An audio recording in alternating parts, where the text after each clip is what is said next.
कर्पूरगौरं करुणावतारं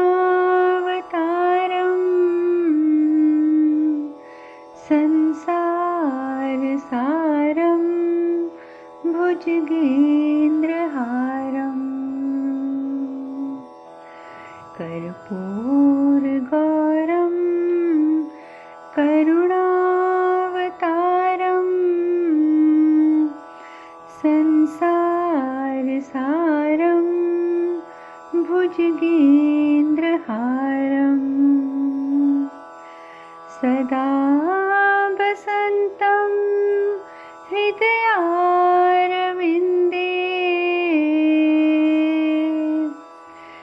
भवं भवानी सहितं नमामि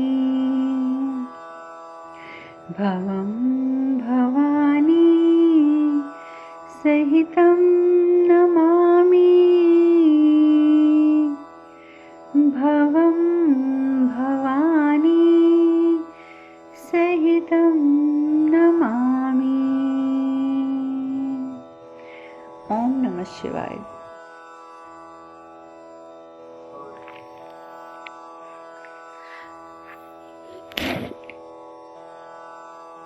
कल हमने बात की नहीं थी। कल हमने कथा में विश्राम कहाँ लिया था? विश्राम हमने लिया था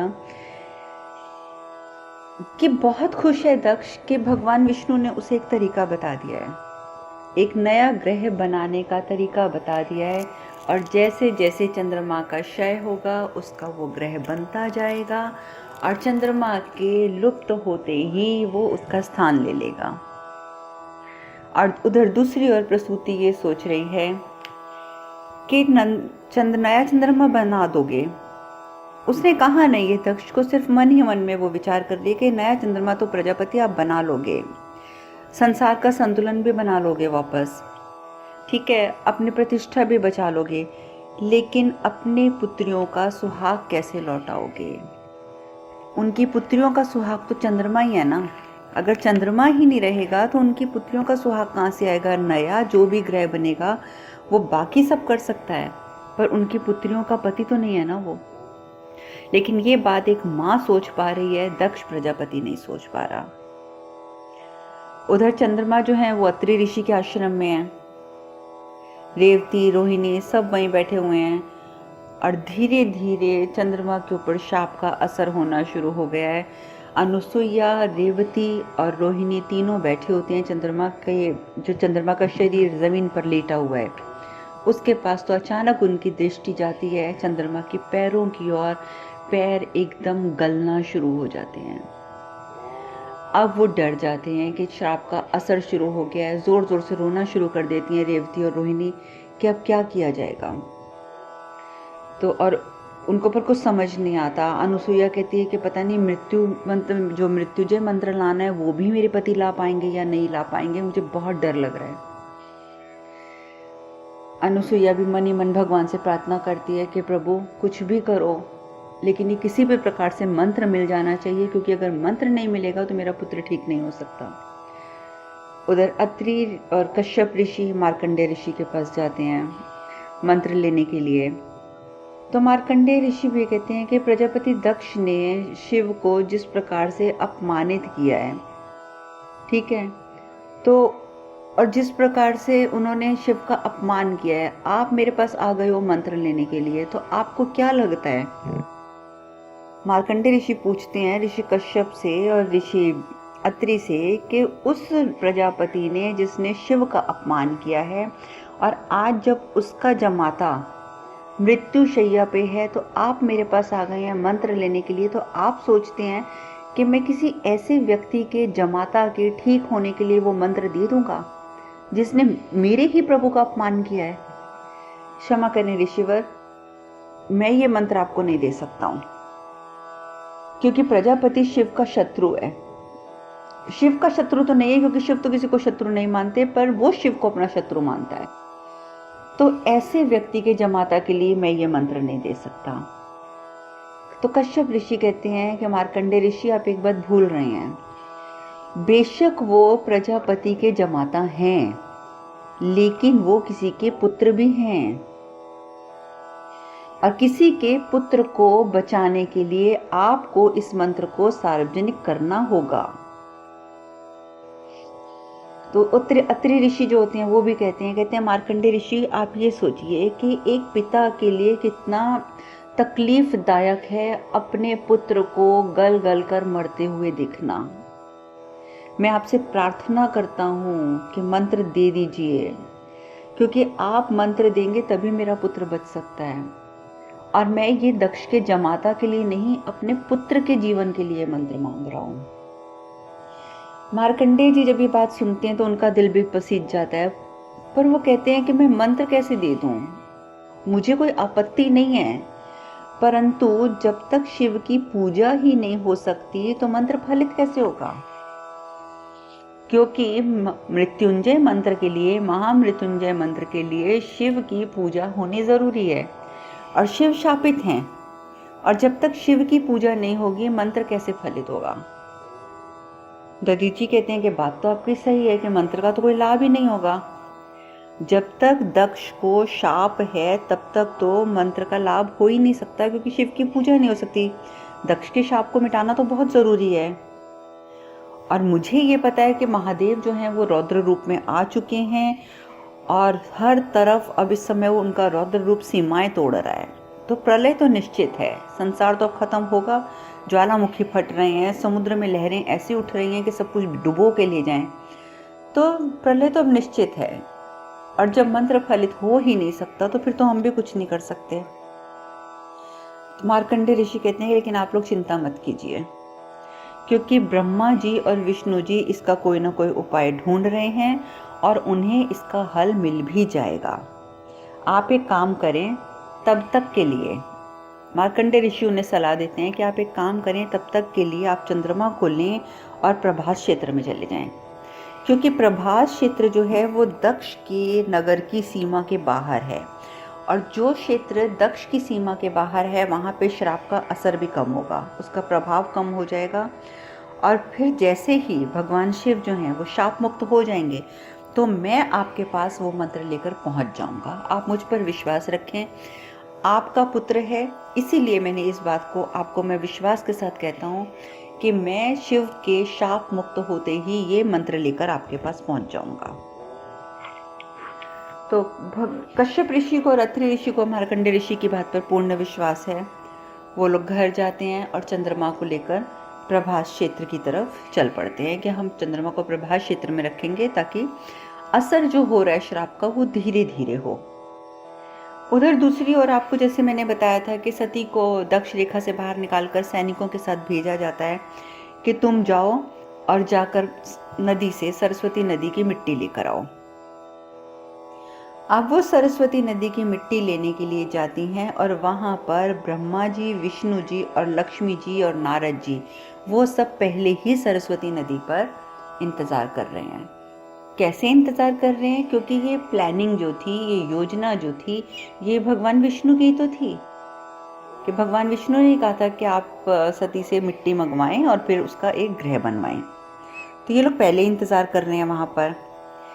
अब जैसे ही नदी के किनारे पहुँचते हैं तो जो सैनिक होते हैं, 4 सैनिक होते हैं उनके साथ, वो चारों सैनिक वहीं खड़े हो जाते हैं और कहते हैं कि क्षमा करें देवी, लेकिन अब आप जाइए और सामने से मिट्टी ले आइए, क्योंकि नदी में हम आपके साथ नहीं जा सकते हैं। तो आप नदी में जाकर नदी की जो नीचे नीचे की गीली मिट्टी है वो आप निकाल लीजिए, क्योंकि आपके पिताजी को वही मिट्टी चाहिए। जैसे ही सती नदी में जाती हैं मिट्टी लेने के लिए, उसी समय लक्ष्मी माता क्या करती हैं, सती का रूप धारण करती हैं, मिट्टी का कलश पकड़ती हैं और आ जाती हैं, और सैनिकों को बोलती हैं चलो चलो चलो, मैं मिट्टी ले आई हूँ और पिताजी इंतज़ार कर रहे होंगे। सैनिक बड़े हैरान होते हैं कि अभी 1 मिनट पहले तो वो मिट्टी लेने गई और 1 मिनट के अंदर अंदर वो नदी में चली भी गई, नदी से गीली मिट्टी निकाल भी ली। पर वो कहते हैं कोई बात नहीं, दक्ष की पुत्री हैं, ताकत तो इनमें भी है, शक्तियाँ तो इनमें भी हैं, ले आई होंगी। ये विचार करके वो लक्ष्मी माता को साथ लेते हैं और चल पड़ते हैं दक्ष के महल की ओर। और लक्ष्मी माता, वो समझ ही नहीं पाते कि ये सती नहीं है, ये लक्ष्मी माता है। अब नारद जी भी हैरान होते हैं। नारद जी कहते हैं कि माता लक्ष्मी की लीला तो मैंने ये पहली बार देखी है। तो विष्णु भगवान भी कहते हैं कि माता लक्ष्मी को लीला करना अब इसलिए भी ज़रूरी हो गया है क्योंकि वो ही संसार को बचा सकती हैं। अगर वो मिट्टी लेकर महल में नहीं जाएंगी तब तक ये काम जो है नहीं हो पाएगा। हम सती को यहाँ कैसे रोक पाएंगे। अब लक्ष्मी जी जो है वो तो चली जाती हैं और इधर सती जो है वो मिट्टी लेके आती हैं। तो बाहर आके दिखती हैं तो सैनिक ही नहीं है। इधर उधर ये वो सब जगह देखती हैं, कहीं पे सैनिक मिलते ही नहीं है। अब बड़ा ढूंढती है सैनिकों को, आवाज़ें भी लगाती है, कोई है कोई है कोई है। उतनी देर में ब्रह्मा जी और विष्णु जी जो वहाँ पहले से ही उपस्थित हैं वो साधु का वेश लेते हैं, एक ऋषि मुनि का वेश लेते हैं और सामने आ जाते हैं। कहते हैं क्या हुआ देवी, क्या कुछ खो गया है, क्या आप कुछ ढूंढ रही हैं। तो सती कहती है कि आपने यहाँ कहीं सैनिकों को देखा है। मेरे साथ कुछ सैनिक थे, अभी अभी यहाँ पे मैं उनको खड़ा करके मिट्टी लेने गई थी और सैनिक यहाँ से गायब हो गए हैं। तो विष्णु भगवान जो साधु के वेश में वो कहते हैं कि देवी आप तो किसी ब्राह्मण कुल की प्रतीत होती हैं। तो वो कहती है कि हाँ मैं ब्राह्मण कुल की पुत्री हूँ, मैं दक्ष प्रजापति की पुत्री हूँ। तो बस फिर उसी समय विष्णु भगवान जो होते हैं हाथ जोड़ के खड़े हो जाते हैं, कहते हैं देवी हमें आपकी सहायता की ज़रूरत है। तो सती कहती हैं कि क्यों, क्या हो गया।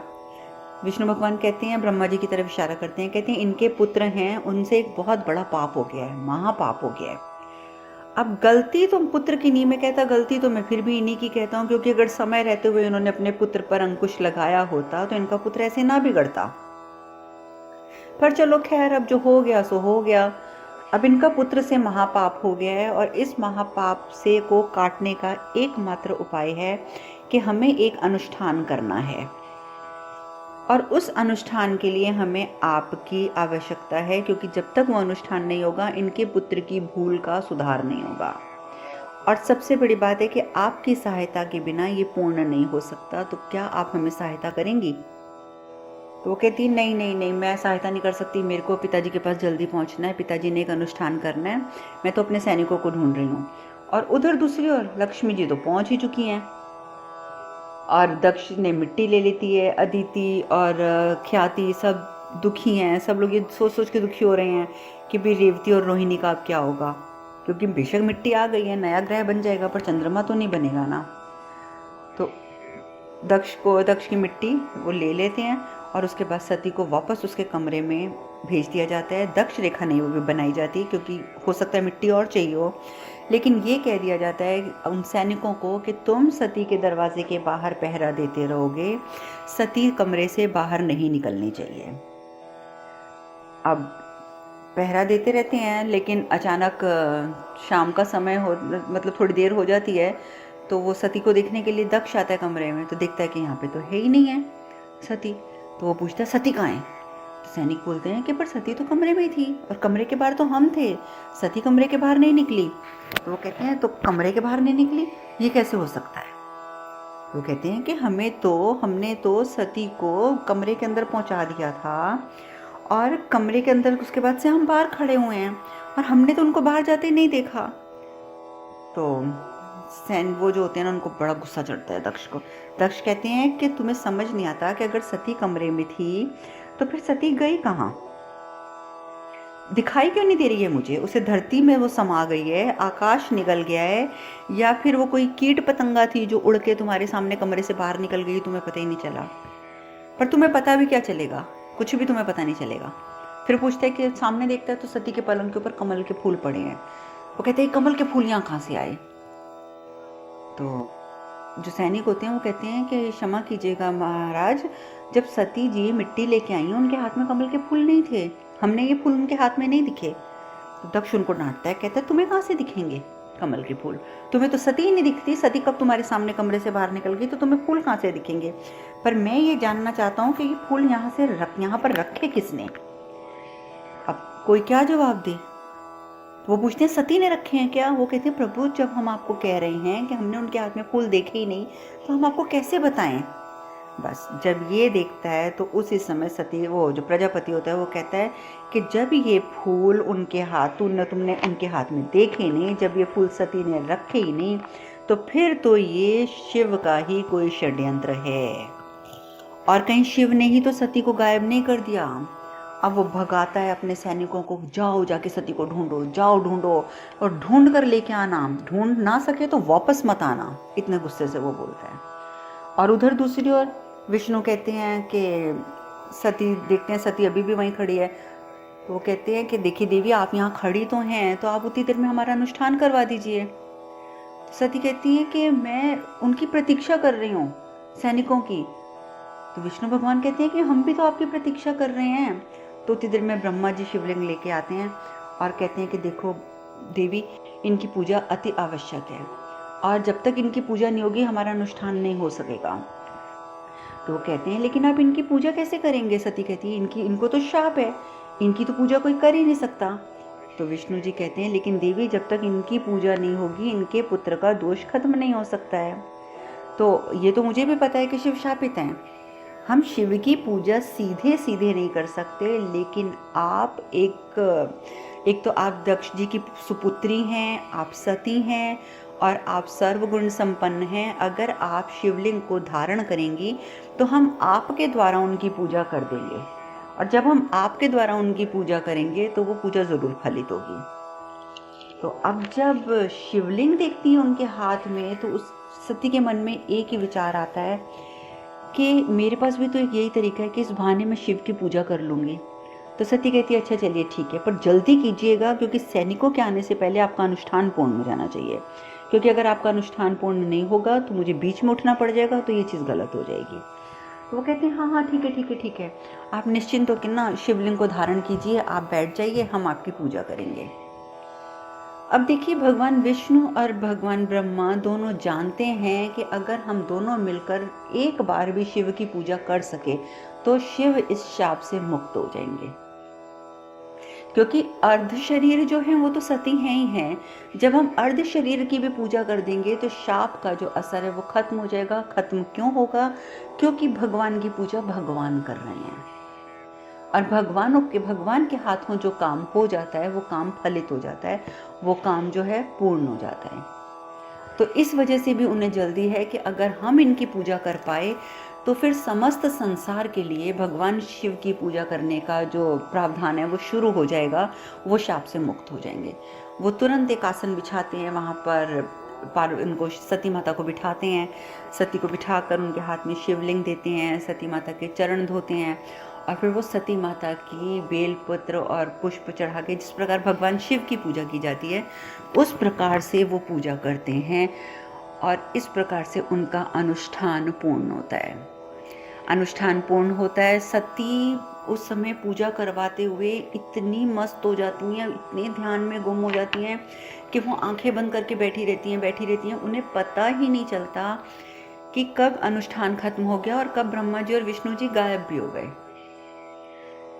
थोड़ी देर बाद वो अपनी आंखें खोलती हैं तो देखती हैं कि सामने तो कोई भी साधु नहीं बैठा, क्योंकि वो थोड़ी जानती थी कि वो ब्रह्मा और विष्णु थे, उनके लिए तो वो साधु थे जो उनकी पूजा कर रहे थे। तो वो बड़ी हैरान होती हैं और देखती हैं कि शिवलिंग उनके हाथ में है। अब वो शिवलिंग उनके हाथ में है और सती जो हैं वो ढूंढ रही हैं कि ना तो अब यहाँ सैनिक हैं और ना ही यहाँ पर जो साधु महाराज थे वो हैं। अब मैं क्या करूँ? उतनी देर में ब्रह्मा जी नारायण नारायण करते आ जाते हैं, क्योंकि ब्रह्मा जी तो कब से खड़े ये सारी लीलाएं देख रहे हैं, और आते ही वो हाथ जोड़कर खड़े हो जाते हैं और कहते हैं सॉरी, आद्य शक्ति आपको मैं प्रणाम करता हूँ। वो कहती है आद्य शक्ति? वो कहते हैं तो आप ही तो आद्य शक्ति हैं, आप ही तो शिव शक्ति हैं, तभी तो देखिए आपके हाथ में शिवलिंग विराजमान है। तो कहती नहीं नहीं नहीं, ये शिवलिंग तो पता है वो मुझे एक साधु जी दे गए, उनके वो अनुष्ठान कर रहे थे तो मेरे पास छोड़ के चले गए। ब्रह्मा जी हंसते हैं, ब्रह्मा जी कहते हैं, नारद जी हंसते हैं। नारद जी कहते हैं कि माते, आप नहीं जानती हैं, आप आदि शक्ति हैं, और जिन्होंने आपकी पूजा करी ना वो कोई साधारण मनुष्य नहीं थे, वो कोई साधु नहीं थे, वो स्वयं विष्णु भगवान और ब्रह्मा जी थे। सती माता तो एकदम सन्न होके खड़ी हो जाती, भगवान ने मेरी पूजा करी, भगवान ने मेरी पूजा क्यों करी? तो नारद जी कहते हैं कि देवी, मैंने आपको पहले भी कहा था एक बार कि आप शिव का आधा रूप हैं, आप शिव से भिन्न नहीं हैं, और इसी वजह से जब आपके पिताजी ने शिव को शापित किया था तो आप शापित नहीं हुई थी, क्योंकि फिलहाल आप दोनों अलग अलग रहते हैं, और इसलिए आप शाप मुक्त थी। और ब्रह्मा जी और विष्णु जी ने रूप धारण करके आपकी पूजा सिर्फ और सिर्फ इसलिए करी कि वो भगवान शिव को शाप मुक्त कर सकें। तो आप इस बात को स्वीकार कीजिए कि आप ही शिव शक्ति हैं, आप ही शक्ति हैं, आप ही आद्या देवी हैं। और सती जी जो हैं वो ये सब बातें सोच रही हैं और नारद जी कहते हैं अब मैं आपसे एक प्रार्थना और करता हूँ कि अब आप मेरे साथ मार्कंडेय ऋषि के आश्रम में चलिए, अगर आप सच में चंद्रमा को बचाना चाहती हैं तो। जब सती ये बात सुनती हैं तो अब आगे क्या होता है ये चर्चा अब हम कल करेंगे। आज कथा में यही विश्राम लेते हैं। हरे कृष्ण कृष्ण कृष्ण हरे हरे, हरे राम राम राम हरे हरे। आप सब खुश रहें, सुखी रहें, स्वस्थ रहें। ओम नमः शिवाय, ओम नमः शिवाय, ओम नमः शिवाय।